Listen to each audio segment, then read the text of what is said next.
प्रभु यीशु मसीह के नाम में आप सभी को मेरा अभिवादन। उम्मीद है कि आप सभी प्रभु में ठीक हैं और मैं ये भी आशा करता हूं कि हमारा ये जो बाइबल अध्ययन है यहूदा की पत्री में से आप सभी के लिए आशीष का कारण होगा। और जैसे मैंने पिछली बार आपको बताया था कि सच्चाई हमें दुखित नहीं करता। यदि आप सच में सच्चाई से या सत्य से प्रेम रखते हैं तो सत्य में आप जीवन को प्राप्त करेंगे या फिर उस सत्य में आप जीवन का अनुभव करेंगे। और जीवन को अनुभव करने वाला कभी सच्चाई से नफरत नहीं करता। और जहां तक मैंने गौर किया है और देखा है कि कई लोग जब सच को सुनते हैं तो सच उनको चुभता है। वे सच को पसंद नहीं करते, वे सच को सुनना नहीं चाहते, वे सच से नफरत करते हैं। इसीलिए वे हमेशा ऐसी कलीसियाओं को चुनते हैं जहां वे वैसी बातें सुन पाए जो उनके मन को अच्छी लगती, जो उनके मन को भा जाए, उन्हें चुभे ना। परंतु यदि आप मुझसे पूछेंगे कि आप बताइए आप कैसे कलीसिया या चर्च को पसंद करते हैं, कैसे कलीसिया में जाना पसंद करते हैं, तो मैं आपसे यही कहूंगा, मैं वैसी कलीसिया में जाना पसंद करूंगा जहां पर वचन सुनने के बाद मेरे अंदर की कमियां मुझे दिखे, वो सारे गुण दिखे जो मुझे लगता है कि वो यीशु मसीह के जैसे नहीं है। क्योंकि जब तक मैं उन गुणों को ना देख लूं, ना अनुभव करूं, तो मैं परमेश्वर से उसके अनुग्रह की चाह कैसे करूंगा कि उस अनुग्रह से मेरा इलाज हो या फिर मुझे चंगाई प्राप्त हो। इसलिए मैं हमेशा यही चाहता हूं कि मैं जब परमेश्वर के वचन से सुनूं तो सुनने के बाद मैं अंदर की कमियां देख पाऊं,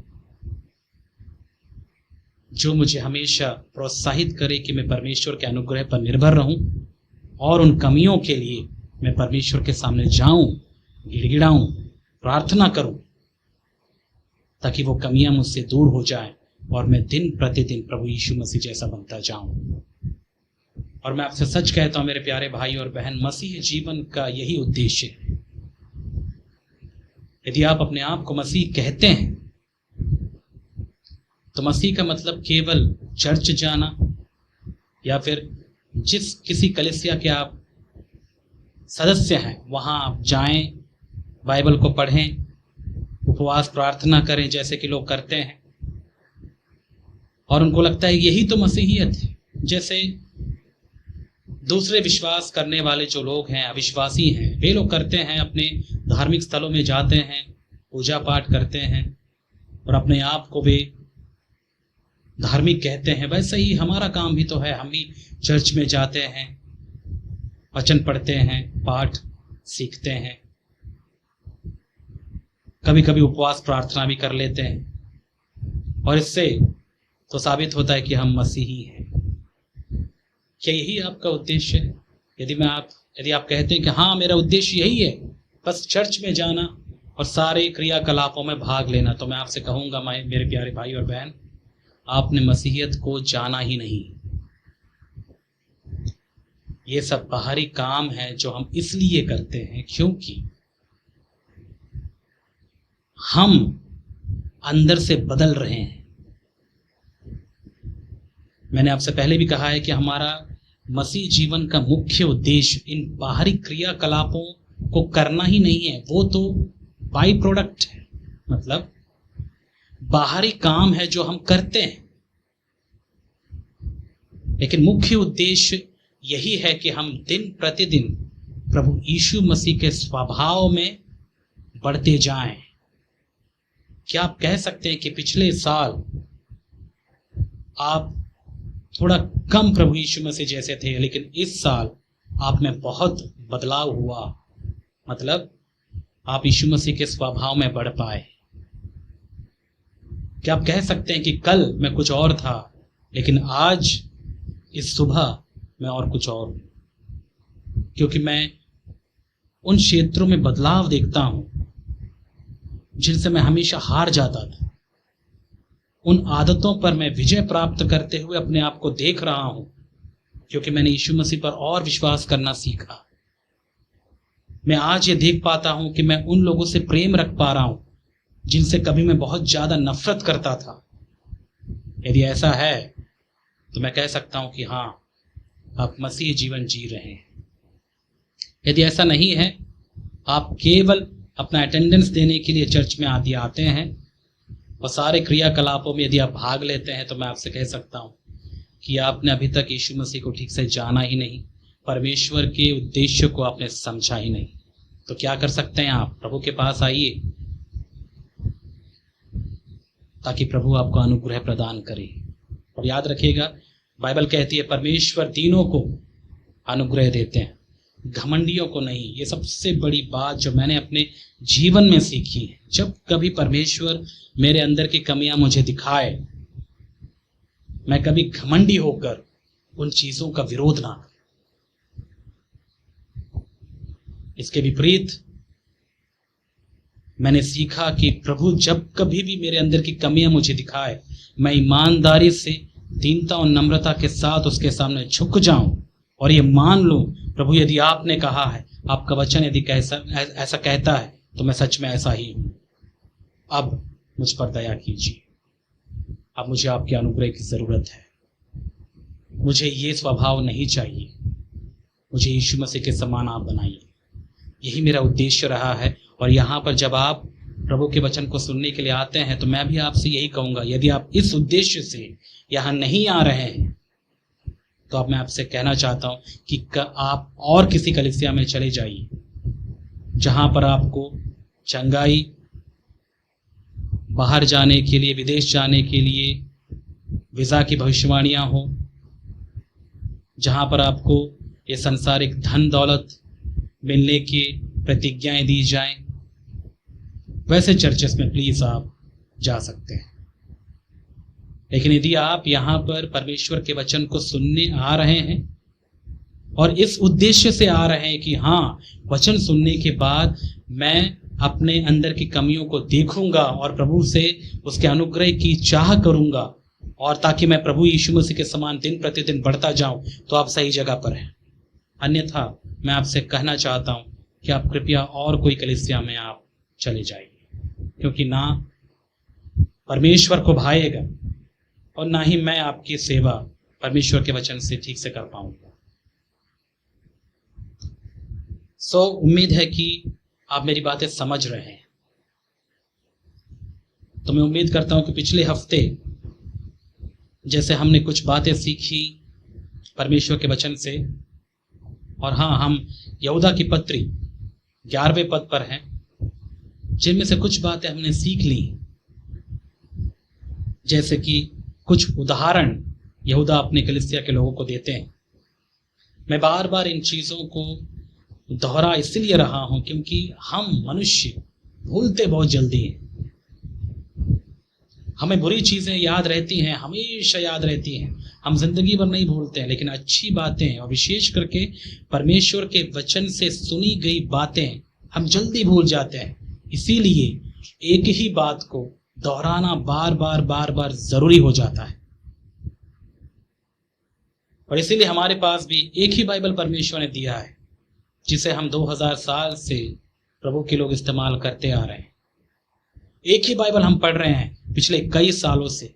एक ही वचन पर हम मनन करते रहते हैं बहुत बार। क्यों? ताकि ये दोहराया जाए, ताकि हमारे दिमाग में, हमारे दिल में ये वचन और भी घर करते जाए, मजबूती के साथ जड़ पकड़ते जाए। इसलिए दोहराना बहुत जरूरी है। तो हमने 11वें पद में कैन के विषय में सीखा, और हमने ये जाना कि भले ही कैन उस समय में जिया, उस समय में रहा, अपने भाई का उसने कत्ल किया,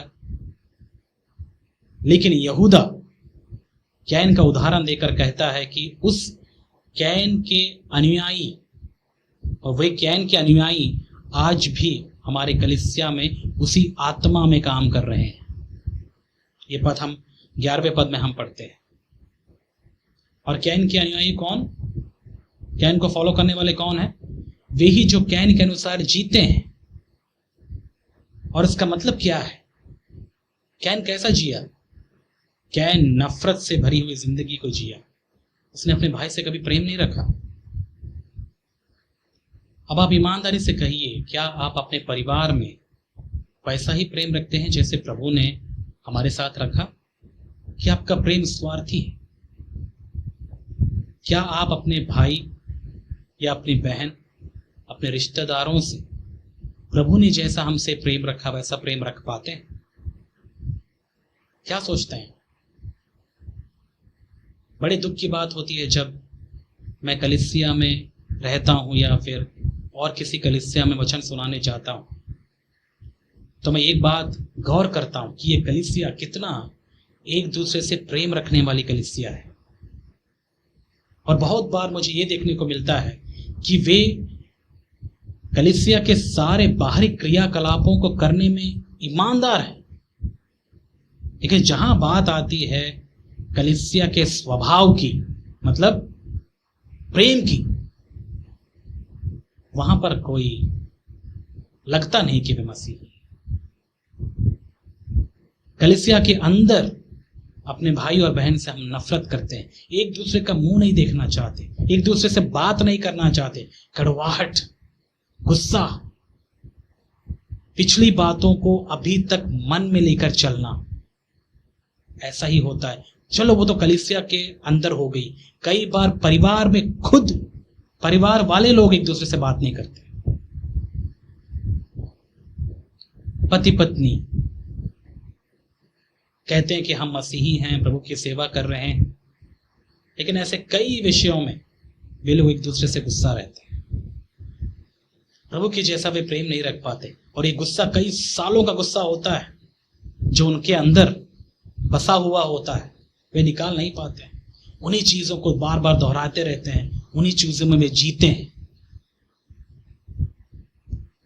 मैंने कुछ ऐसे भी परिवार देखे जहां पर बहू और सास अपने आप को मसीह कहते हैं, लेकिन एक दूसरे से वैसा ही नफरत करते हैं जैसे संसार में एक सास बहू करती है। फिर उनमें और हम में क्या फर्क है? मैं आपसे पूछना चाहता हूं, यदि आप बहू हैं, बताइए आप अपने सास से कितना प्यार करते हैं? आप वैसा ही प्यार करते हैं जैसे प्रभु ने आपसे किया और प्रभु ने उनसे किया? क्या कहते हैं आप? यदि आप सास हैं, आप बड़े हैं, आप कितना अपने बहू से प्रेम रखते हैं? कितना अपने बहू की सहते हैं? सोचिए। अब मैं इस टॉपिक में या इस विषय में और जाना नहीं चाहता, लेकिन मैं चाहता हूं कि आप इन सारे व्यवहारिक बातों पर गौर करें और एक बात को हमेशा अपने जीवन में परखें, क्या आपका हृदय कहीं नफरत या कड़वाहट से तो भरा नहीं है किसी के प्रति? क्या कोई ऐसा व्यक्ति तो नहीं है जिसके प्रति आप गुस्से में हैं या कड़वाहट से भरे हैं? तो मैं आपसे निवेदन करना चाहता हूं, आज ही वो समय है, प्रभु के पास आइए, प्रभु से कहिए, प्रभु उस व्यक्ति को देखकर मुझे गुस्सा आता है, मुझे नफरत होती है, इसका इलाज केवल आपके पास है। मुझे आप क्षमा कीजिए और मुझे इस स्वभाव से छुटकारा दीजिए, मुझे इस गुणों से छुटकारा चाहिए। मैं चाहता हूं कि मैं उस भाई या बहन से प्रेम रखूं जैसा आपने मुझसे प्रेम रखा, जैसे आपने उससे या उनसे प्रेम रखा, वैसे ही मैं जीना चाहता हूं, जीना चाहती हूं। ऐसी प्रार्थनाएं आप करते भी हैं। अब आप ये मत सोचिए कि मैं बहुत ही अच्छा हूं या मैं सबसे प्रेम रख लेता हूं। नहीं, मैं भी सीख रहा हूं। पिछले कुछ सालों से, जब से मैंने प्रभु यीशु मसीह पर विश्वास किया, तब से सीखते आ रहा हूं कि मुझे अपने नफरत करने वालों को कैसा प्रेम रखना है। मैं नहीं चाहता कि मैं नफरत भरी जिंदगी जीऊं, कैन के समान जीवन जीऊं, विशेष करके उन लोगों के प्रति जो चर्च में आते हैं, जो कलीसिया के अंदर आते हैं। मैं उनके प्रति नफरत रखना नहीं चाहता, भले ही उन लोगों ने मेरे विरोध में क्या किया, मुझे इससे कोई फर्क नहीं पड़ता। कई बार हम अपने रिश्तेदारों से बात नहीं करते हैं, और मैंने बहुत सारे इस सांसारिक जो विद्यार्थी मेरे पास पढ़ने आते हैं, मैं उनसे सुनता हूं, सबसे ज्यादा वे अपने रिश्तेदारों से नफरत करते हैं। अब एक बात बताइए, आप यदि आप मसीही हैं और यदि आप कहते हैं कि मुझे भी रिश्तेदार पसंद नहीं है, तो क्या आपको नहीं लगता कि आप और संसार के वे व्यक्ति बराबर ही हैं? फिर आप में और उनमें क्या फर्क है? वो तो भले उससे अच्छे हैं, उनको नहीं पता होने की वजह से वे लोग ऐसा करते हैं। उनको यीशु मसीह के बारे में नहीं पता, इसलिए वे ऐसा जी रहे हैं। अरे आपको तो यीशु मसीह के बारे में पता है। यीशु मसीह ने दुश्मनों से प्रेम रखना सिखाया है। और यदि आप कहते हैं कि आप यीशु मसीह के बंदे हैं, यीशु मसीह के लोग हैं, आप कैसे कह सकते हैं कि मैं उससे प्रेम नहीं रख सकता? इसका मतलब आपने कभी परमेश्वर के प्रेम को अनुभव ही नहीं किया, इसीलिए तो आप कह रहे हैं ऐसा। यदि आपने यीशु मसीह के प्रेम को खुद अनुभव किया हो, तब आप समझ जाएंगे कि किस घटिया इंसान से यीशु मसीह ने प्रेम रखा है। क्या लगता है आपको, जब आप बहुत अच्छे थे तब यीशु मसीह ने अपना प्रेम आपको दिखाया? बाइबल क्या कहती है? जब हम पापी ही थे, परमेश्वर ने अपना प्रेम प्रकट किया और उसने अपने इकलौते पुत्र प्रभु यीशु मसीह को क्रूस पर हमारे लिए दे दिया। तब आप बताइए, आप कैसे कह सकते हैं कि मैं अपने भाई और बहन से प्रेम नहीं रख सकता? आप ढोंगी नहीं है, पाखंडी नहीं है, मसीह होने का ढोंग करते हैं आप। यदि आप अपने घर वालों से, अपने रिश्तेदारों से, अपने कलीसिया वालों से और अपने पड़ोसियों से और यहाँ तक कि अपने दुश्मनों से प्रेम रखना नहीं जानते हैं, तो वही तो हमारा असली टारगेट है। अपने घर वालों से तो हर कोई प्रेम रखता है, लेकिन वो स्वार्थी प्रेम भी होता है। लेकिन प्रभु ने सिखाया हम अपने घर वालों से प्रभु के जैसा प्रेम रखें, दुश्मनों से भी प्रेम रखना हम सीखें। यदि आपको विश्वास है प्रभु पे, पक्का प्रभु आपकी सहायता करेगा। लेकिन यदि आप सोचते हैं नहीं ऐसा कभी नहीं हो सकता, तो आपके साथ कभी होगा भी नहीं ऐसा। लेकिन मैं विश्वास करता हूं प्रभु मुझे हिम्मत देगा, अनुग्रह देगा कि मैं अपने दुश्मनों से भी प्रेम रखूं। मैं वैसी जिंदगी जीना चाहता हूं। मैं नफरत भरी जिंदगी, कैन के समान जिंदगी नहीं जीना चाहता। और कैन के बारे में हम सुनते हैं, जलसी, ईर्ष्या से भरा हुआ व्यक्ति है। उसको पसंद ही नहीं आया जब उसका भाई बढ़ रहा है। उसका भाई प्रभु में बढ़ रहा था, प्रभु की आशीषों को प्राप्त कर रहा था। आज कलीसियाओं में कई लोग ऐसी आत्मा से प्रभावित हैं जो कभी खुश नहीं होते हैं जब उसके भाई या बहन, उसके घर वाले प्रभु में बढ़ते हैं। नफरत रखते हैं वे लोग। क्या आप ऐसी जिंदगी जी रहे हैं? मैं नहीं जानता आप कब तक जीना चाहते हैं। यदि आप नहीं जीना चाहते तो आप क्यों प्रभु के पास नहीं आते? दीन और नम्र होकर प्रभु से अनुग्रह क्यों नहीं प्राप्त करते कि इस क्षेत्र में परमेश्वर आपको अनुग्रह दे, ताकि आप इस पर जय प्राप्त करो। क्या आपको विश्वास नहीं कि प्रभु आपकी सहायता कर सकते हैं? यही तो विश्वास होता है। बाकी आप समझदार हैं, सोचिए इस बात। और हम 11वें पद में हमने सीखा बिलाम के बारे में, जो पिछले संदेश में भी हमने सुना। लालच से भरा हुआ वैश्वक्ता, जिसे इस संसार का धन, इस संसार की संपत्ति प्यारी थी। परमेश्वर का वचन, परमेश्वर की आशीषें इसके लिए कोई मायने नहीं रखती थी। और इस संसार के धन को ही वे लोग आशीष समझकर जीने वाला ये व्यक्ति बिलाम था। और इसने इस संसार के आशीषों को प्राप्त करने के लिए इस्राएलियों का गला घोंट दिया, उनको पापों में फंसा दिया, सांसारिक प्रेम में उनको गिरा दिया। जो काम परमेश्वर की नजर में सही नहीं है, उसी काम में इस्राएलियों को फंसाकर उनको पाप में गिरा दिया, ताकि परमेश्वर का क्रोध उन पर आए और वे नाश हो जाए। ऐसी आत्मा से प्रभावित लोग भी आज आपको चर्च में देखने को मिल जाएंगे, जो मैं पिछले हफ्ते मैंने बताया भी था। वे लालची हैं, विशेष करके जो अपने आप को सेवक कहलाने वाले लोग हैं। वे बिलाम ने उनको व्यभिचार के पाप में गिराया।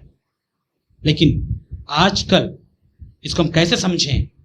आज के समय में जो प्रभु के सेवक कहलाने वाले जो लोग हैं, वे लोग विश्वासियों को इस संसार के प्रेम में, इस संसार के साथ व्यभिचार करने में फंसा देते हैं, उनको गिरा देते हैं।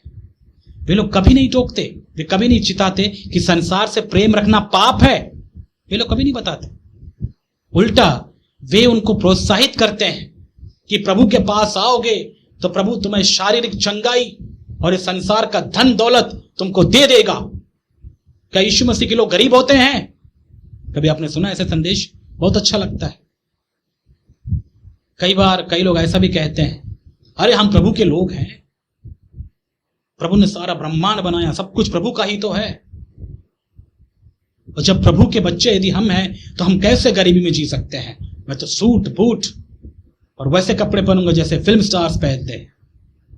क्यों? मैं गरीब क्यों दिखूं? गरीब दिखने के लिए कोई नहीं बोलता आपको, लेकिन ये जो सोच है आपकी, ये घटिया है, क्योंकि प्रभु के जैसा नहीं। और जो प्रभु के जैसा नहीं है वो घटिया है, ये सांसारिक है, दुष्ट है।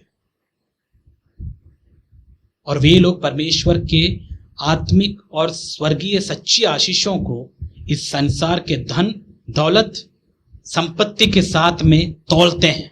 शर्म आना चाहिए। धन दौलत होने से कोई आशीषित नहीं होता।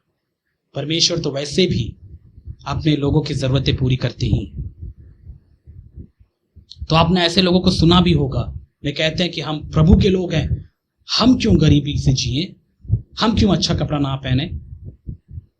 लगता है सुनने में बहुत अच्छा, तो पता सुनने वाला विश्वासी क्या सोचता है, अच्छा जब ये पास्टर के पास या पास्टर इसी बात को आशीष मानता है तो मुझे भी ऐसी चीजों को लेकर प्रभु से प्रार्थना करना चाहिए। तब ये विश्वासी फिर वही चीजें परमेश्वर से मांगना शुरू करता है। प्रभु मुझे कार चाहिए, मेरे पड़ोसी के पास बहुत अच्छा कार है, प्रभु पास्टर के पास तो ये है वो है ना। वो पास्टर ने प्रचार भी किया कि सांसारिक संपत्ति घर बार ये सब कुछ प्रभु देते हैं, ये तो आशीष है, तो प्रभु मुझे भी चाहिए। पास्टर खुद सांसारिक है और वो आपको अपने संदेश के द्वारा सांसारिक बना रहा है। और यदि आप सोचने समझने में समझदार हैं, परमेश्वर के वचन को जानते हैं, यदि आप अंधे नहीं हो तो आप देखिए, सोचिए, समझिए, क्या जो आप सुन रहे हैं ये परमेश्वर का वचन है कि नहीं है। ये व्यभिचार जो संसार के साथ में करवाने वाले लोग हैं, ये बिलाम की संतान है। ये लोग प्रभु के लोग नहीं। इसलिए मैंने हमेशा से आपको सावधान किया, ऐसे प्रचारकों से सावधान रहिए जो आपके शारीरिक स्वस्थता, आपके शारीरिक समृद्धि, संपत्ति, धन दौलत, अच्छाई या फिर इस संसारिकता में बढ़ने के बारे में आपको प्रचार करते हो। वे लोग आपको संसारिक प्रेम में फंसाकर आपको संसार के साथ व्यभिचार करने में उकसाते हैं, क्योंकि आपको पता होना चाहिए संसार और संसार में की वस्तुएं सब कुछ एक दिन नाश हो जाएंगी। ये हमारे लिए इंपॉर्टेंट नहीं है। ये परमेश्वर आपको वैसे ही दे देगा क्योंकि वो आपकी जरूरतें समझते हैं। फिर भी लोग पागलों की तरह इन्हीं चीजों के पीछे, और कई बार फेसबुक या फिर इंस्टाग्राम ऐसे ऐसे सोशल मीडियाओं में आप ये देखते हैं, कई बार तस्वीरें आती हैं, आमीन बोलो और प्रभु तुम्हारे द्वार खोलने वाला है तुम्हारे लिए, और तुम्हारे घर में संपत्ति धन आने वाला है। लोग पागलों की तरह करते भी हैं। सब बेवकूफ नहीं है ये लोग। क्या समझते हैं आप? क्या आपको लगता है परमेश्वर आपको संसारिक तौर पर मालामाल करने के लिए संसार में आए थे? क्या लगता है आपको? क्या वो चाहते हैं कि आप हमेशा शारीरिक तौर पर स्वस्थ और चंगे रहें और कभी मरे ना? मैंने पिछले बार भी आपको बताया था, उसके कोड़े खाने से हम चंगे हुए हैं। कैसे आप इस बात को समझते हैं? पता मैं कैसे समझता हूं? उसके कोड़े खाने से हाँ मैं चंगा हुआ। मैं आत्मिक अंधा था, यीशु मसीह पर मैंने विश्वास किया, उसके कोड़े खाने से मैं अंधा देखने लगा, सच मुझे दिखने लगा। जब मैं वचन को पढ़ा हूं, प्रभु के वचन को मैं सच, उसके वचन के सच को मैं देखने लगा, मुझे दिखना शुरू हुआ। मैं बहरा था, प्रभु की आवाज नहीं सुन सकता था, लेकिन मैंने यीशु मसीह पर विश्वास किया, विशेष करके वो वचन पढ़ा, उसके कोड़े खाने से मैं चंगा हुआ, मेरा बहरापन ठीक हो गया। आज मैं उसकी आवाज को सुन सकता हूं। मैं पैरालाइज था, मेरा शरीर काम नहीं करता था, पाप ने मुझे पैरालाइज कर दिया था, लेकिन जब मैंने वचन सुना, उसके कोड़े खाने से मैं चंगा हुआ। तो प्रभु ने मुझे अपनी आत्मा से चंगा किया और मेरी आत्मा मजबूत हो गई प्रभु के लिए, प्रभु का काम करने के लिए। ये सब बातें आत्मिक तौर पर हमको प्राप्त हुई। लेकिन दुख की बात है, कई प्रचारक इस बात को ना समझते हुए खुद नहीं समझते हैं और वे कभी अपने चर्च के लोगों को सिखा भी नहीं पाते। कितने ही लोगों को वे संसारिक बनाकर गंदगी में, इस संसार के व्यभिचार में फंसाकर उनको मरने के लिए छोड़ दिए। वे तो न्याय प्राप्त करेंगे ही करेंगे। बिलाम तो खुद मरा ही मरा, साथ में उतने सारे इजरायलियों को भी वो मारा। इसलिए मेरे प्यारे भाई और बहन, आप धोखा मत खाइए। मैं आपसे विनती करता हूं, परमेश्वर के अनुग्रह पर विश्वास करिए, उसके वचन पर विश्वास करिए। जब आपको कोई बात समझ में नहीं आती, प्रभु से अनुग्रह प्राप्त करिए। प्रभु आपको इसका आत्मिक अर्थ समझाएंगे, आपको धोखे से बचाएंगे। याद रखिएगा, संसार में यही तो धोखा है। जिस चीज को आप आशीष समझकर बैठे हैं, वो आपके लिए श्राप भी हो सकता है, यदि आप में परखने की ताकत नहीं है। तो ये बातें हमने सुनी है पिछले हफ्ते। और आगे वहां पर यहूदा कहते हैं, मजदूरी के लिए बिलाम के समान भ्रष्ट हो गए। ये तो हो ही गए, हमने समझ लिया। और आगे वो कहते हैं, और कोरह के समान विरोध करके नष्ट हुए हैं। एक और उदाहरण, कोरह। अब कोरह के विषय में आप क्या समझते हैं? कौन है ये कोरह? कौन था ये कोरह? इसके बारे में यदि आप गिनतियों की पुस्तक पढ़ें तो आपको समझ में आएगा कोरह और उसके साथियों के बारे में। अब ये कोरह कोई अविश्वासी नहीं था। प्लीज आप इस बात को याद रखिएगा। कई बार हम ऐसे जब उदाहरण पढ़ते हैं तो हमको लगता है कि अविश्वासियों में ये कोरह नाम का व्यक्ति पाया जाता है। नहीं नहीं नहीं नहीं नहीं, ये कोरह विश्वासियों के अंदर ही पाया जाता है। और एक कोरह कोई मिस्री नहीं था। यदि आप इसके बारे में पढ़ेंगे, ये कोरह कौन था? इजरायली। पहली बात, ये कोरह इजरायली था। दूसरी बात, ये कोरह याजकीय घराने से था। याजकीय घराना मतलब प्रीस्टली फैमिली, लेवी का फैमिली। क्योंकि आपको पता है कि लेवी प्रभु के याजक होने के लिए चुने गए थे। वे लोग मंदिर में याजक का काम करने के लिए चुने हुए लोग थे, और ये कोरह भी उनमें से एक था। इसका मतलब ये कोई साधारण व्यक्ति नहीं था।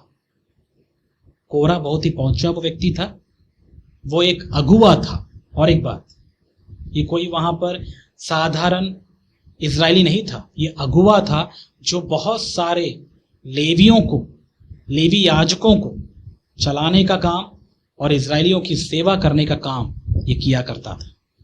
परिवार भी था, अच्छे पोजीशन था इसके पास, अच्छा रैंक था, और परमेश्वर ने इतना बड़ा उसको अवसर दिया कि वो परमेश्वर के उस मंदिर में या फिर उस मिलाप वाले तंबू में भी काम करे, वहां परमेश्वर के मंदिर की देखभाल करे, वहां पर वो सेवा टहल करे, सारे इजरायलियों को परमेश्वर के वचन से और सारी जो सेवाएं हैं उनसे वो उनकी मदद करें।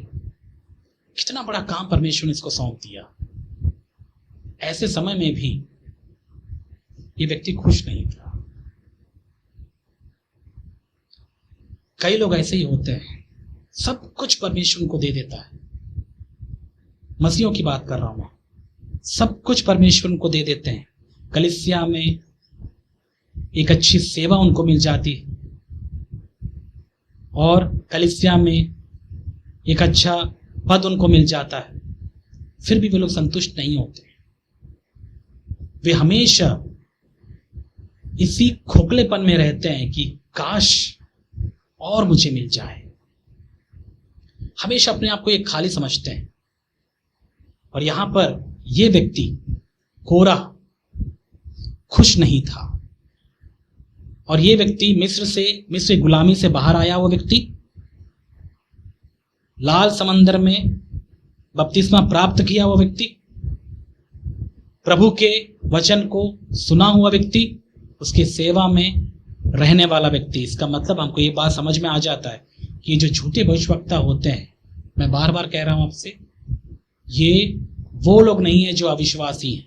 ये लोग विश्वासी ही हैं जो एक नया जीवन प्राप्त करते हैं, ऐसा बोलते भी हैं, बपतिस्मा भी लिए हुए लोग होते हैं, प्रभु के अनुभव को भी प्राप्त करते हैं। लेकिन कुछ समय के बाद वे लोग इस संसार में पढ़कर अपने उस आशीषों को, उस अभिषेक को खो देते हैं। फिर वे लोग संसारिक हो जाते हैं और ऐसे होकर वे फिर झूठे भविष्यवक्ता का काम करना शुरू कर देते हैं। तो यहां पर ये कोरा नाम का जो व्यक्ति है, खुश नहीं था अपनी सेवा से। इसने क्या किया? इसने डायरेक्ट जाकर मोसेस से बात नहीं किया। देखिए, इसका सबसे बड़ा इसका दुख पता है क्या था? इसने हमेशा अपने आप को मूसा से तुलना किया होगा और मूसा के प्रति इसके अंदर बहुत गुस्सा था, कड़वाहट था। और मूसा कौन था? इस्राएलियों का अगुवा, मुख्य अगुवा, जिसको परमेश्वर ने नियुक्त किया। मूसा को देखकर, मूसा के इस सेवा को देखकर, मूसा के द्वारा परमेश्वर के कामों को देखकर, उसके अगुवाई को देखकर इसके अंदर एक जलन, एक नफरत सी हमेशा रही होगी। कड़वाहट से भरा हुआ व्यक्ति था और हमेशा अंदर ही अंदर ये इच्छा रखता था, ये काश मैं मूसा की जगह होता। क्यों प्रभु मैं ऐसा हूं? मैं मूसा की जगह होता तो मैं अपनी चला पाता। ऐसा सुनकर आपको याद नहीं आता? शैतान भी कुछ ऐसा ही था। जब वो स्वर्गदूत था, परमेश्वर के साथ स्वर्ग में एक अच्छे सेवा के पद पर काम कर रहा था, खुश नहीं था। वो चाहता था कि वो परमेश्वर का स्थान ले ले। वो चाहता था कि वो यीशु मसीह का स्थान ले ले। वो अपने आप को कम नहीं समझता था, वो अपने आप को परमेश्वर से बढ़कर समझने लगा। वही दुष्ट आत्मा, वही शैतान की आत्मा से भरा हुआ ये व्यक्ति कोरा भी वैसा ही जी रहा था। परमेश्वर ने जिस व्यक्ति को वहां पर नियुक्त किया, मूसा के द्वारा परमेश्वर अपने नियमों को, अपने वचन को इस्राएलियों तक पहुंचा रहे थे। लेकिन ये कोरा खुश नहीं था। वो चाहता था कि वो पद मेरा है, मुझे वहां होना चाहिए। और जब कभी भी मूसा आकर उनको कोई निर्देश देता या प्रभु के वचन से उनकी मार्गदर्शन करता, तो ये एक विरोध की भावना प्रकट करता, कभी खुश नहीं होता था। वो चाहता था कि मैं क्यों सुनूं इस व्यक्ति की? ये कौन होता है मुझे बोलने वाला? क्या मैं लेवी नहीं हूं? क्या मैं प्रभु का दास नहीं हूं? क्या मैं मिलाप वाले तंबू में सेवा नहीं कर रहा हूं? ये कोई स्पेशल है क्या? मैं क्यों सुनूं इसकी? क्या ऐसे स्वभाव से भरे हुए लोग आपको दिखते हैं? क्या सोचते हैं? चर्च में दिखते हैं ऐसे लोग आपको? हजारों के तादाद में आप देख सकते हैं। यदि आपकी आंखें हो तो देखिए, ऐसे विरोध से भरे हुए लोग आपको चर्च में दिखेंगे, जो कभी भी प्रभु के दासों से और विशेष करके प्रभु के चुने हुए लोगों से वे लोग खुश नहीं होते। क्योंकि ये चुने हुए जो लोग होते हैं, परमेश्वर के वचन को सीधे सीधे बताते हैं। जैसा परमेश्वर कहता है वैसा ही वे लोग बता देते हैं। और ऐसे लोगों को पसंद नहीं करने वाले बहुत से लोग होते हैं, आज भी चर्च में आपको मिलेंगे।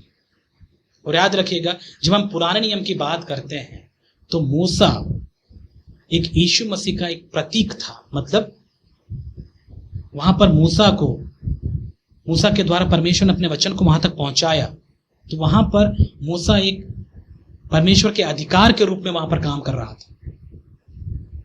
वही चित्र यदि हम नए नियम में देखें तो बहुत सारी जो कोरह वंशी हैं, बहुत सारे जो कोरह की आत्मा से प्रभावित लोग हैं, वे नहीं चाहते कि परमेश्वर की इच्छा प्रभु के उस चुने हुए व्यक्ति के द्वारा कलीसिया में पूरी हो, जबकि वो चाहते हैं कि प्रभु की इच्छा पूरी ना हो, हमारी इच्छा पूरी हो। वे अपनी इच्छा कलीसियाओं के अंदर पूरी करने की पूरा प्रयास करते हैं, और यही उनकी सबसे बड़ी समस्या है।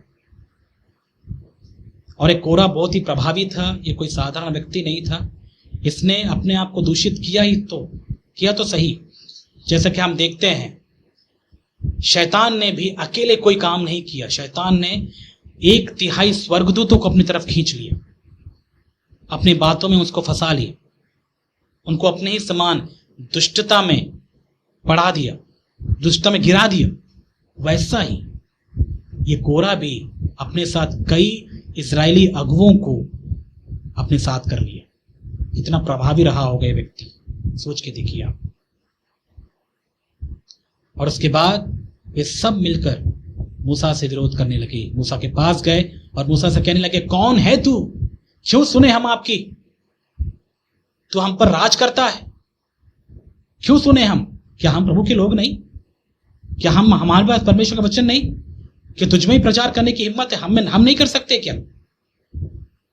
ऐसा सुनकर मूसा ने कहा, ये तो परमेश्वर ही बताएगा कि कौन प्रभु का है और कौन प्रभु का नहीं है। और उसके बाद की कहानी हम पढ़ते हैं। यदि आप आगे पढ़ेंगे तो आप जानेंगे कि परमेश्वर की उपस्थिति वहां पर होती है, और परमेश्वर अपने क्रोध में कोरह, उसके परिवार और उसके साथ जितने भी थे, सबको परमेश्वर सजा देते हैं। और ये सिद्ध करते हैं, साबित करते हैं कि मूसा परमेश्वर का सच्चा दास था। क्योंकि सच्चे दास का एक गुण होता है, वो कभी अपनी इच्छा पूरी नहीं करते हैं। याद रखिएगा, यदि आपके चर्च में, यदि आप किसी भी चर्च में जाने वाले लोग हो, कहीं आपने देखा भी हो, यदि चर्च का पास्टर अपनी इच्छा पूरी कर रहा है तो वो सही नहीं है, वो कोरा का व्यक्ति है, प्रभु का दास नहीं है। एक प्रभु के सच्चे दास में यही गुण होता है, वो कभी नहीं चाहता कि चर्च में उसकी इच्छा पूरी हो, कभी अपनी नहीं चलाता। एक सच्चे दास के गुण जो उसकी पहचान होती है, वो हमेशा चाहता है कि प्रभु मैं तो आपका सेवक हूं, आपकी इच्छा पूरी हो। जैसे कि यीशु मसीह ने भी प्रार्थना किया, प्रभु मेरी नहीं, आपकी इच्छा पूरी हो। यही आत्मा होती है, पवित्र आत्मा। और इस आत्मा से भरे हुए लोग कभी भी कलीसिया के अंदर, कलीसिया की अगुवाई में, कलीसिया के कामों में अपनी इच्छा पूरी नहीं करते। उनके स्वार्थ को वे लोग पूरी नहीं करते। वो हमेशा चाहते हैं कि उनके द्वारा परमेश्वर की इच्छा पूरी हो। और ऐसे व्यक्ति के साथ में, उसके विरोध में काम करने वाले व्यक्ति को परमेश्वर नहीं छोड़ता। समझ रहे कितनी गंभीर बात है ये? परमेश्वर के अभिषिक्त के विरोध में उंगली उठाना बहुत ही खतरनाक है। परमेश्वर को पता है किसको कहां रखना है, किसको कौन सा पद देना है, किसको कैसे इस्तेमाल करना है। परमेश्वर को पता है। आपको परमेश्वर ने जितना दिया उसमें यदि आप संतुष्ट रहते हैं तो परमेश्वर आपको उन क्षेत्रों में, उन बातों में प्रभु आशीष और देंगे। लेकिन यदि आपको एक इच्छा है बहुत बड़ा व्यक्ति बनने का, मैं ये नहीं बोलता कि आपको चर्च में ऊंचे पद की इच्छा रखनी चाहिए। यदि आप ऊंचे पद की इच्छा रखते हैं तो सवाल ये उठता है, क्यों रखते हैं आप? पता कई लोग ऊंचे पद को क्यों चाहते हैं? क्योंकि वो चाहते हैं कि जब वो ऊंचे पद में जाएं तो उनका चलेगा, उनकी इच्छाएं पूरी होंगी, वे लोग बहुत कुछ कमा सकते हैं। आपने कभी देखा है ये संसार के नेताओं को? वे लोग नेतागिरी में क्यों आना चाहते हैं? इसलिए नहीं कि वे चाहते हैं कि लोगों की सेवा करें, नहीं, वो ऊंचे पद में इसलिए आते हैं कि उनको पता है कि जब ऊंचे पद में आएंगे उनके पास एक ताकत आएगा, अधिकार आएगा, और उस अधिकार का वे लोग इस्तेमाल कर सकते हैं। उस अधिकार के द्वारा वे लोग अपने उन लोगों को चला सकते हैं, और उस अधिकार के द्वारा वे लोग बहुत धन भी कमा सकते हैं। उनकी इच्छाएं पूरी हो सकती है, इज्जत पाने की जो इच्छा है वो भी पूरी हो सकती है। तो इज्जत पाने के लिए, पैसा कमाने के लिए और एक झूठी शान दिखाने के लिए कई लोग ऊंचे पद में आना चाहते हैं। यदि आप भी ऐसे ही हैं तो मैं आपसे कह देता हूं कि आप में और उस भ्रष्ट नेताओं में कोई फर्क नहीं है। आप कोरा के वंशज, आप में कोरा की आत्मा है, ये यीशु मसीह की आत्मा नहीं है। यीशु मसीह की आत्मा कभी भी ऊपर चढ़ने के बारे में नहीं सोचता, याद रखिएगा। जबकि यीशु मसीह का आत्मा हमेशा नीचे झुकने की सोचता है। इसलिए यीशु मसीह ने कहा, जो अपने आप को बड़ा बनाएगा उसे छोटा किया जाएगा, लेकिन जो अपने आप को छोटा करता है परमेश्वर उसी को ही ऊंचा उठाता है। यही तो परमेश्वर की आत्मा है। और यही बात हम यीशु मसीह में देखते हैं। क्या देखते हैं? परमेश्वर ने हमसे इतना प्रेम रखा कि वो यीशु मसीह इस संसार में उतर आया, नीचे झुक गया, सेवकों का सेवक बना, अपने चेलों के पांव धोए। ये है परमेश्वर की आत्मा। क्या आप ऐसी आत्मा से भरे हैं? क्या आप राज करना चाहते हैं? क्या कहते हैं आप में सेवक के गुण कितने हैं? कितना आप सेवा करने की इच्छा रखते हैं? यदि आप चर्च में या कलीसिया में एक सेवक का पद भी चाहते हैं तो क्यों? सेवा करने के लिए या राज करने के लिए? बहुत कम होते हैं, जैसे 100 में कोई एक आपको मिलेगा जो कलीसिया में पद इसलिए चाहता है कि वो कलीसिया के लोगों की अच्छे से सेवा कर पाए, उनको परमेश्वर के वचन के द्वारा उनको आशीषित कर पाए, राज करने के लिए नहीं। इसलिए मैं आपसे कहता हूं, ऐसी आत्मा से आप सावधान रहिए। ये कोरह की आत्मा है। और एक बात जो मैं आपसे कहना चाहता था, याद रखिएगा। हाँ, अब तक हमने देखा कि ये लोग कोरह के आत्मा से प्रभावित लोग होते हैं, झूठे वशवक्ता या फिर झूठे मसीही लोग, पद के लालची होते हैं, अपनी इज्जत करवाने के लालची होते हैं। वे चाहते कि हर कोई इनकी इज्जत करे। इसकी भी चाह होती है कई लोग को, और ये भी गंध है। जबकि परमेश्वर के आत्मा से भरे हुए लोग कभी ऐसा नहीं चाहते। उनको कोई फर्क नहीं पड़ता कोई उनकी इज्जत कर रहा है नहीं कर रहा, नहीं, वे कभी इस बात की चिंता नहीं करते, क्योंकि उनका जो मुख्य उद्देश्य होता है, किसी भी तरह चर्च में, कलीसिया में परमेश्वर का वचन वैसा ही पहुंचे जैसा परमेश्वर चाहता है। वो समझौता नहीं करते हैं, उनको इज्जत की कोई परवाह नहीं होती। और जो अपनी इज्जत चाहते हैं वे ही हैं जो कोरह के वंशज हैं, कोरह से प्रभावित लोग हैं। और ये बातें बाहर में बाद में दिखता है, लेकिन याद रखिएगा इसकी जड़ें हृदय में होती है। मतलब कई लोग दिखते नहीं हैं ऐसा, लेकिन कई लोग होते हैं ऐसा। उनके अंदर ही इनकी जड़ें होती हैं। वे अंदर ही अंदर कामना कर रहे होते हैं कि काश मैं वहां होता, काश मैं ऐसा होता, चर्च में आकर भी। और यही बात जब समय बीतता जाता है तो ये जो उनके अंदर जो जड़ें हैं बाहर फूट निकलती है, पेड़ बनता है, तब चर्च वाले भी देख पाते हैं। इसलिए विरोध की आत्मा कोरह की आत्मा है। यही है शैतान की आत्मा जिसने परमेश्वर के विरुद्ध बगावत किया।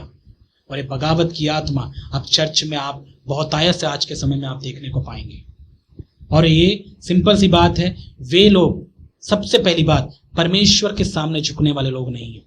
वे हमेशा अपनी इच्छा पूरी करना चाहते। याद रखिएगा, कोरह मूसा का स्थान लेना चाहता था। क्यों?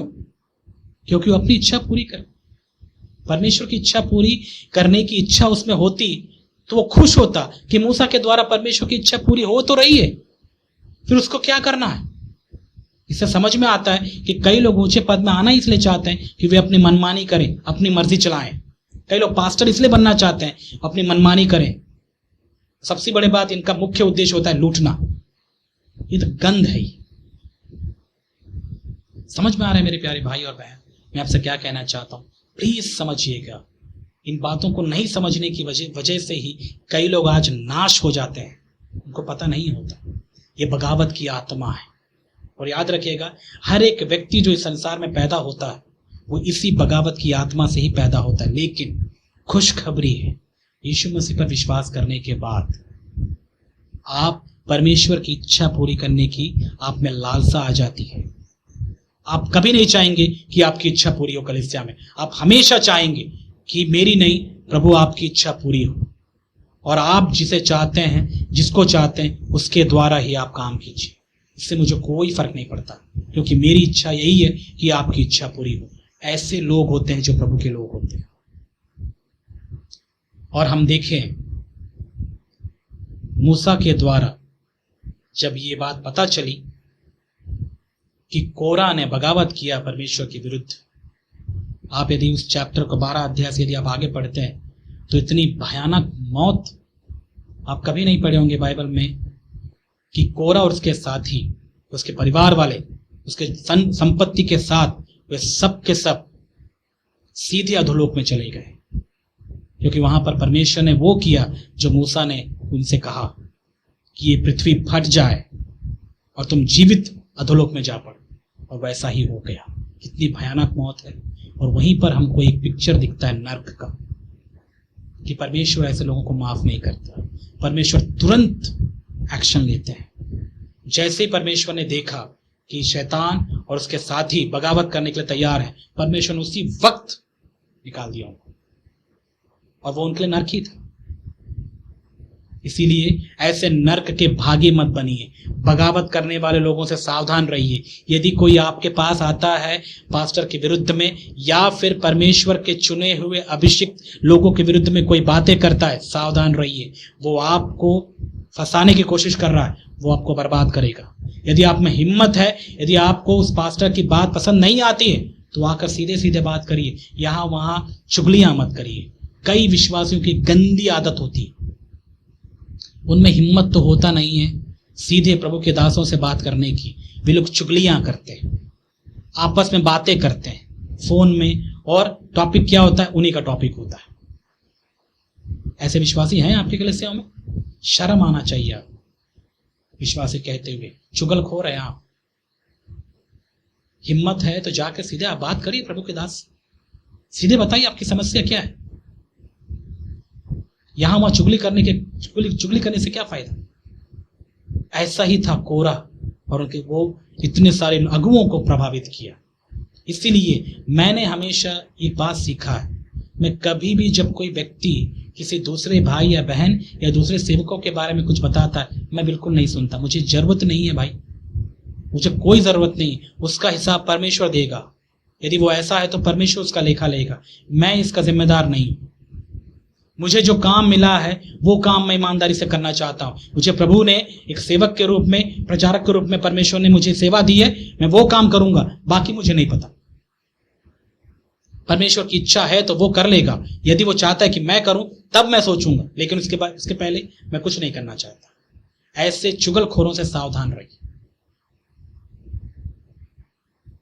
अंतिम बात मैं आपसे ये कहना चाहता हूं, याद रखिएगा, ये कोरा की बगावत वाली आत्मा आज कलीसियाओं में बहुतायत से हैं। आप ये विश्वासियों के अंदर भी देख सकते हैं। कैसे? जो ये बगावत वाली आत्मा होती है, हमेशा वे चाहते हैं कि उनकी इच्छा पूरी हो। क्यों पता है? ये संसार के जो आज के समय में जो संसार में जो वक्ता होते हैं, स्पीकर्स, विशेष करके जो महावक्ता जो कहलाते हैं, हमारे देश में है कुछ मोटिवेशनल स्पीकर्स। आजकल क्रिश्चियन मोटिवेशनल स्पीकर्स भी होते हैं। ये कौन सी बात, मोटिवेशनल स्पीकर्स, वे लोग आते हैं और एक ही बात कहते हैं, वेयर इज गॉड। गॉड कहीं नहीं है, तुम्हें किसी की बात मानने की जरूरत नहीं। अपनी इच्छा के बारे में सोचो, तुम ही तो हो सब कुछ। खुद पर विश्वास करना सीखो। ऐसे थॉट्स सुने आपने? मुझे दुख होता है, कई मसीह भाई बहन भी ऐसे ही लोगों के वीडियोस देखते हैं। उदाहरण बताऊं मैं आपको, जैसे संदीप महेश्वरी। मुझे नाम तो नहीं लेना चाहिए, लेकिन मैं आपको आगाह करना चाहता हूं मेरे प्यारे भाई और बहन, प्रभु से अच्छा मोटिवेशन कोई नहीं देता। प्रभु के वचन में सच आपको मिलता है। मैंने कल भी आपको बताया था पिछले संदेश में कि आपको सच यदि ढूंढना है, सच संसार में आपको नहीं मिलेगा। संसार के लोग आपको सच नहीं सुनाएंगे, सच आपको वचन में मिलेगा। आपका जीवन परमेश्वर के सच्चाई और इसके सिद्धांतों पर आधारित हो, यही मैं आपसे चाहता हूं। इसलिए ऐसे वक्ताओं के सुनने की क्या जरूरत है आपको? ये खुद अपने जीवन के बारे में नहीं जानते हैं, वे खुद सच को नहीं जानते हैं। वे लोग तुक्के मारते हैं, उनको नहीं पता। उनको यीशु मसीह के साथ तुलना करके देखिए, जमीन आसमान का अंतर दिखेगा। यीशु मसीह के विचार स्वर्गीय हैं, इनके विचार पृथ्वी के हैं। फिर भी ऐसे लोगों को हम देखते हैं, कई मसीह लोग इनके पीछे पागल हो जाते हैं। ये लोग बेवकूफ लोग हैं। क्यों? आपके पास इतना बड़ा बाइबल है, पढ़ के परमेश्वर के वचन को, उसकी इच्छा को आप नहीं जान सकते कि आपको ऐसे आइडियाज वहां लेने की जरूरत पड़ती है? क्या सोचते हैं आप?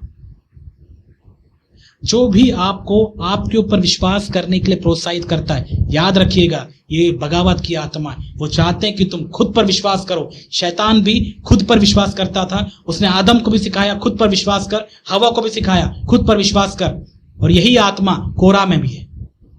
कोरा चाहता था कि मैं खुद पर करूं, खुद की इच्छा पूरी करूं। इसीलिए ये लोग कभी परमेश्वर की इच्छा को पूरी करने की इच्छा नहीं रखते हैं। वे चाहते हैं कि उनकी चले हमेशा। और कई परिवारों में भी ऐसा है। परिवार में जो सदस्य होते हैं वे अपने आप को अधीन नहीं करते अगुओं के प्रति। बगावत की आत्मा, वे कभी अधीन नहीं होते। माँ बाप के अधीन नहीं होते आज के बच्चे। बगावत की आत्मा उनमें है। कई कलीसियाओं में क्यों झगड़े होते हैं? वे लोग अगुओं के प्रति अधीनता नहीं दिखाते हैं। कितने अधीन रहते हैं आप? कितना आप अपने सेवकों की सुनते हैं? पास्टरों की कितना सुनते हैं आप? यदि आप विश्वासी हैं तो आप अगुओं की कितना सुनते हैं? क्यों लगता है कि आप ज्यादा स्मार्ट? क्यों लगता है आपको कि आप बहुत स्मार्ट हैं? ये बगावत की आत्मा है। मैंने ये चीजें बहुत जगह में देखा, चर्च में, यहां पर आंध्र प्रदेश में और बहुत सारी जगहों में। वे लोग झुकना पसंद नहीं करते हैं। नहीं झुकने वाली आत्मा शैतान की आत्मा है। लेकिन यदि आप नहीं झुकना चाहते हैं तो शैतान के आगे मत झुकिए। आप तो परमेश्वर के आगे नहीं झुकना चाहते, लेकिन शैतान के तो तलवे चाटते हैं। क्या शर्म की बात है।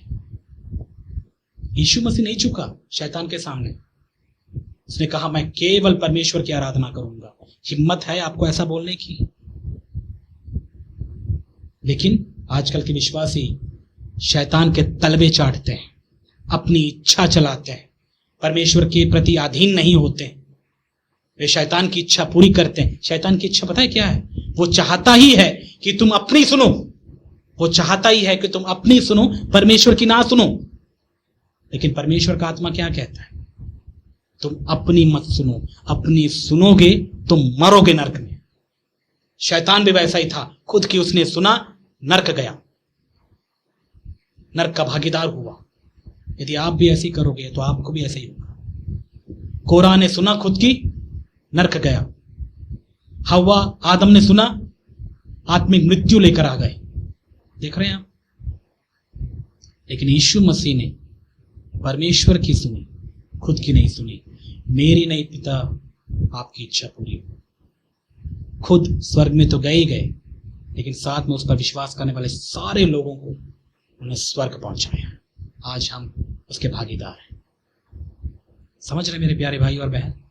तो ये है बगावत की आत्मा। इसीलिए याद रखिएगा, ये प्रार्थना करना सीखिए। आप ऐसे विचार रखना सीखिए, मेरी नहीं पिता, आपकी इच्छा पूरी हो।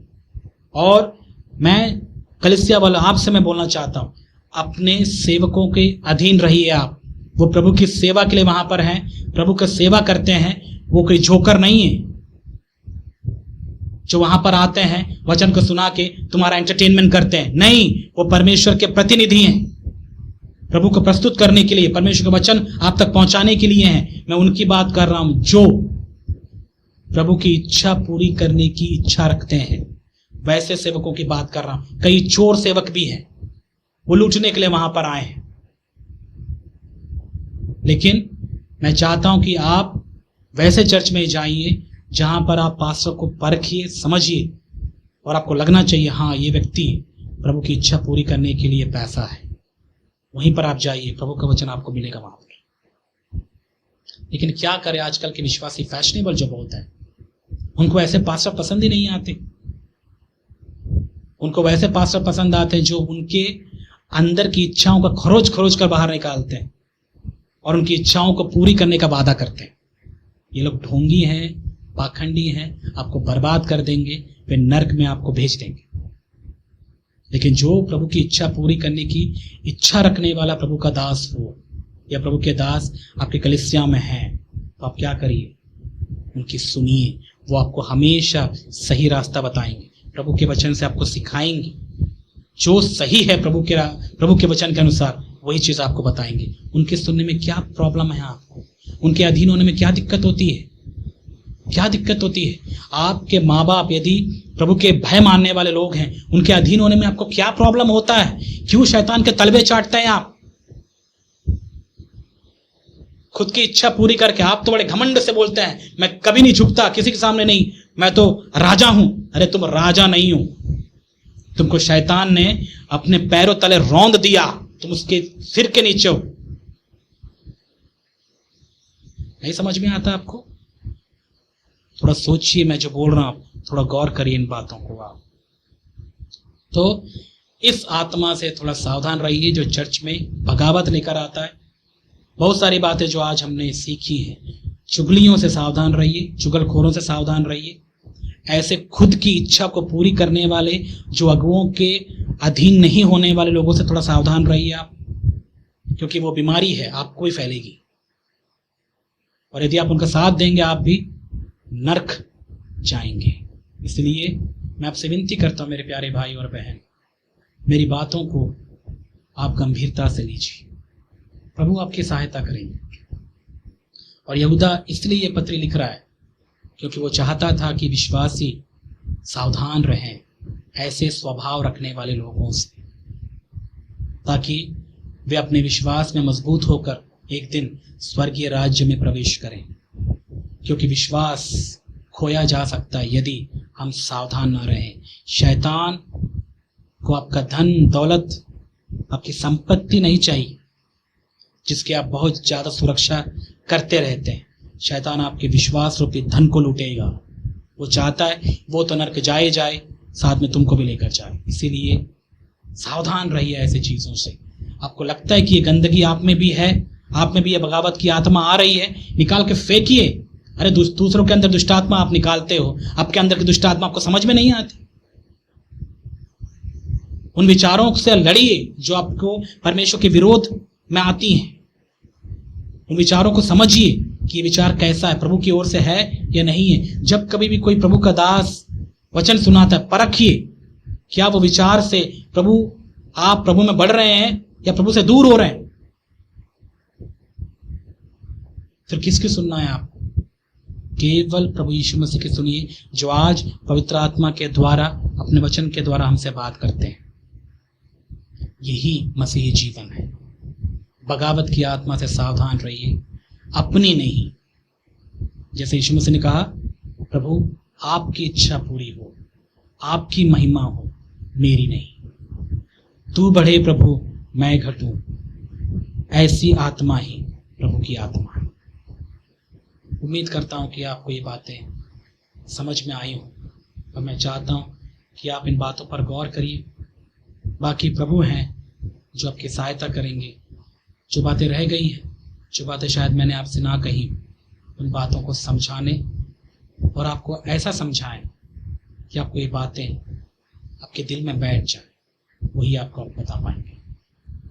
आइए प्रार्थना करते हैं और प्रार्थना कीजिए प्रभु आपको सहायता करे। यदि आपको लगता है कि आप भी कहीं ना कहीं बगावत भरी बातें, बगावत भरी आत्मा से आप प्रभावित थे या हैं, यही समय है प्रभु के सामने अपने हृदय को रखिए। प्रभु अनुग्रह से भरे हुए आपकी सहायता वो करेंगे, आपको अनुग्रह देंगे। ऐसी गंदी आत्मा से प्रभु आपको छुटकारा देंगे। और प्रभु के लोगों का इज्जत करना आप सीखिए, विशेष करके वे लोग जो प्रभु का भय मानते हैं, प्रभु की इच्छा पूरी करना चाहते हैं संसार। आइए प्रार्थना करें। जीवित परमेश्वर पिता, धन्यवाद देते हैं इन वचनों के लिए। ये वचन हमारे लिए बहुत ही कीमती हैं प्रभु, क्योंकि हम जानते हैं आज वचनों का अकाल है। लोग वचन तो सुनते हैं लेकिन आपका वचन नहीं। उन मनुष्यों का वचन जो अपनी बुद्धि, अपनी समझ के अनुसार दूसरों को धोखा देने के लिए देते हैं। लेकिन हम चाहते हैं प्रभु कि हम आपकी आत्मा से सच्चे वचन सुने, ताकि हमारा जीवन प्रभु यीशु मसीह जैसा बदल जाए। और विशेष करके जो आज हमने सीखा, इस बगावत वाली आत्मा से हमें छुटकारा दीजिए। हम आपके प्रति अधीनता से जीना चाहते हैं, परिवार में अधीनता से जीना चाहते हैं, कलीसिया में अधीनता से जीना चाहते हैं, क्योंकि हम चाहते हैं कि हमारे परिवार में, हमारे खुद के व्यक्तिगत जीवन में, कलीसिया में केवल आपकी इच्छा पूरी हो, हमारी नहीं। केवल आपकी महिमा हो, हमारी नहीं, केवल आपको ही इज्जत और महिमा मिले, हमको नहीं। और हम चाहते हैं कि यीशु मसीह जैसा आत्मा हम में बढ़े, जो हमें सिखाए कि पिता की इच्छा पूरी हो, हमारी नहीं। प्रभु धन्यवाद, आपने हम सब से बात किया। सारी आदर महिमा इज्जत आपको देते हैं। प्रार्थना में यीशु मसीह के नाम से करते हैं।